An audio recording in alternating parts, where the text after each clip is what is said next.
Imagine a continent where 54 flags flutter under the same sun, yet only a chosen few fly side by side with the stars and stripes. From the Sahara's golden dunes to the Cape's roaring seas, Washington has been quietly weaving a web of alliances stronger than steel cables beneath the Atlantic. But who are these VIP partners? Who gets the Pentagon's secret handshakes, the White House's midnight calls, the CIA's hush-hush briefings? Today we don't just list names, we pull back the curtain on the elite club of African nations that hold the keys to US drones, dollars, and destiny. Buckle up, this isn't your textbook map. This is a high-octane geopolitical roller coaster that will leave your jaw on the floor and your notes on fire. Point 1. Morocco, the 247-year blood pact. Let's start with the oldest ally no one ever mentions in civics class. In 1777, Morocco became the first country on earth to recognize American independence, and in 1786 the two republics signed a treaty of friendship that is still legally alive today, making it the longest unbroken treaty in US history. But parchment aged in museums is not what keeps the relationship hot. Interests do. Morocco sits on the northwest shoulder of Africa, just 9 miles from Europe across the Strait of Gibraltar, flanking the western mouth of the Mediterranean and hugging the same Atlantic Sea lanes that carry America's natural gas to Europe. That geography alone is priceless, yet Washington gets far more than a map bonus. Every year the Pentagon stages African Lion, the largest joint military exercise on the continent. Tens of thousands of troops from 50-plus nations descend on Moroccan deserts and coastlines to fire HIMARS rockets, storm beaches with amphibious vehicles, practice cyber defense, and run humanitarian drills. Morocco doesn't merely host, it co-commands, providing live-fire ranges, unrestricted airspace, and a deep-water Atlantic port that can berth a nuclear-powered carrier. The kingdom's special forces train inside US programs, its intelligence service swaps satellite imagery with the CIA, and its counterterrorism police share biometric databases on returning ISIS fighters. When American planners need to move a drone squadron from Europe to the Sahel in under 24 hours, Moroccan runways are the logical pit stop. Already cleared, already fueled, already guarded. Trade sweetens the bond. A 2004 free trade agreement gives more than 95% of Moroccan exports zero tariff access to the US market, while American companies monopolize Morocco's aerospace maintenance sector and build vital components for F-16 fighters on an assembly line outside Casablanca. Energy is the newest layer. American firms are financing a colossal solar farm near the city of Ouarzazate and a competing wind corridor along the Atlantic coast. Together those plants export green kilowatts to Europe and guarantee that US tech dominates Morocco's future grid. Diplomatically, Morocco delivered the Abraham Accords bonus in 2020 when it normalized relations with Israel in exchange for American recognition of Moroccan sovereignty over Western Sahara. That move opened the door for a new US consulate in the disputed territory, minutes from Atlantic submarine cables that carry transcontinental internet traffic. In intelligence circles, the consulate is rumored to double as a signals intelligence hub monitoring North African jihadist chatter and Iranian naval movements. Meanwhile, USAID floods the kingdom with agricultural grants, turning arid valleys into strawberry and avocado plantations that supply European supermarkets year-round, winning hearts where bombs cannot. Polls consistently show Moroccans holding the most pro-American sentiment in the Maghreb, and the monarchy rewards that warmth with reliable votes at the United Nations. When Washington needed support for Ukraine-related resolutions, Morocco voted yes. When it needed Arab cover for Gaza ceasefire negotiations, Morocco offered its capital as a back-channel venue. In short, Morocco is not just an ally, it is a force multiplier that stretches American influence across North Africa into the Sahel and up to the edge of Europe, all cemented by a treaty signed before the US Constitution even existed. Point 2. Kenya, Biden's platinum card in the savannah. Shift the lens to East Africa and you will find the newest superstar in Washington's club, the Republic of Kenya. In May 2024, President Biden officially designated Kenya a major non-NATO ally, placing it in the same tier as Israel, Japan, and Australia. The upgrade unlocked priority access to advanced American weaponry, surplus naval vessels, and encrypted satellite feeds, but the real story runs deeper than a shiny diplomatic label. Kenya is the economic engine of East Africa, headquarters to major UN offices, and owner of a port in Mombasa that feeds 5 landlocked countries. Its military, the Kenya Defense Forces, has fought inside Somalia since 2011 under the banner of the African Union, shouldering the burden of ground combat against Al-Shabaab so that U.S. Special Operations troops can operate in small, deniable teams. Washington repays that sacrifice with cash, hardware, and intelligence. American contractors installed coastal radar arcs stretching from Lamu to the Tanzanian border, creating a virtual maritime iron dome able to detect suicide speedboats and narcotics dhows. A new $1 billion highway financed by the Millennium Challenge Corporation will connect Nairobi to the port, accelerating cargo destined for U.S. markets and reducing Chinese leverage over the old railway built by Beijing. Camp Simba, a U.S. naval air station tucked into Kenya's Lamu County, hosts Reaper drones that launch daily sorties over Yemen, Somalia, and northern Mozambique. Leaked flight logs show an average of 14 lethal missions per month, each one requiring Kenyan presidential sign-off, giving Nairobi de facto veto power over American targeted killings in the region. The base itself is expanding.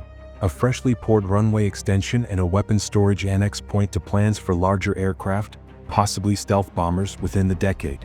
Intelligence cooperation is equally intimate. Kenya's National Intelligence Service shares raw intercepts with the CIA station in Nairobi, while American tech giants operate cloud servers inside the same data centers that host Kenya's booming fintech sector. When Twitter exploded with disinformation during Kenya's 2022 elections, U.S. cyber teams worked quietly with Kenyan authorities to trace bot farms to foreign proxies, preserving a democratic outcome that favors American commercial interests. Public health forms another pillar of the alliance. During the COVID-19 pandemic, USAID delivered 12 million vaccine doses via a QR-coded logistics app that guaranteed authenticity, contrasting sharply with counterfeit Chinese vaccines that eroded trust elsewhere. The move boosted approval of the United States to over 80% in local polls, giving Washington soft power capital that money cannot buy. Economically, Kenya enjoys preferential access to American markets through the African Growth and Opportunity Act, exporting everything from cut flowers to specialty coffee without tariffs. American venture capital dominates Kenya's famous Silicon Savannah, funding mobile money startups that reach 100 million users across 10 countries. Those same platforms now embed U.S. compliance software, ensuring that transactions clear Washington's sanctions filters, another lever of influence gifted by friendship. In multilateral forums, Kenya reliably votes with the U.S. on human rights resolutions, climate finance, and Ukraine-related motions. When Washington needed African troops for a Haiti stabilization mission, Kenya volunteered first, earning reimbursements and diplomatic goodwill that will convert into future military discounts. From counterterrorism to tech regulation, from port infrastructure to peacekeeping, Kenya has become the indispensable node that anchors American power on the east coast of Africa, proving that a well-timed platinum card can reshape the entire savannah. Point 3. Djibouti, the aircraft carrier called a country. Now zoom into a nation barely the size of New Jersey, population 1 million, GDP $3.5 billion, yet hosting more foreign military bases per square kilometer than any place on Earth.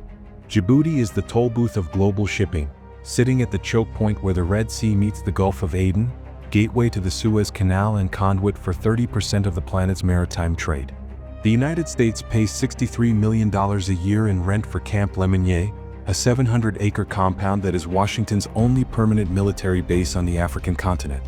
Camp Lemonnier hosts 4,000 personnel from Combined Joint Task Force, Horn of Africa, launching drones that strike targets in Yemen, surveilling pirates off Somalia, and running special operations missions deep into the Sahel. The runway never sleeps. Surveillance aircraft take off every 90 minutes, relaying full-motion video to command centers in Florida and to ships cruising the Indian Ocean. A new pier completed in 2024 can birth a nuclear-powered aircraft carrier, turning a tiny state into a forward repair hub for entire strike groups. But Djibouti's genius lies in balance. It leases adjacent real estate to France, Japan, Italy, Saudi Arabia, and, most controversially, China. The Chinese People's Liberation Army Navy maintains a pier less than 10 kilometers from Camp Lemonnier, creating the surreal scenario where American and Chinese service members share the same harbor, exchanging wary glances instead of salutes. That proximity forces both powers to invest in signals intelligence, cyber warfare, and counter-surveillance, turning Djibouti into a floating laboratory of 21st-century rivalry. Inside the hinterland, the U.S. operates a clandestine electronic warfare site capable of spoofing GPS signals across the Bab el-Mandeb Strait. During the 2023 Hamas-Israel conflict, Commercial vessels reported positional jumps of 20 nautical miles. Digital camouflage that masked carrier movements and sowed confusion among hostile drones. Djibouti quietly benefits from such operations, collecting rent while maintaining plausible deniability. Humanitarian optics sweeten the arrangement. USAID funds refugee camps housing 35,000 Somali and Yemeni escapees, each bag of rice scanned by a QR code that links to job training programs run by American NGOs.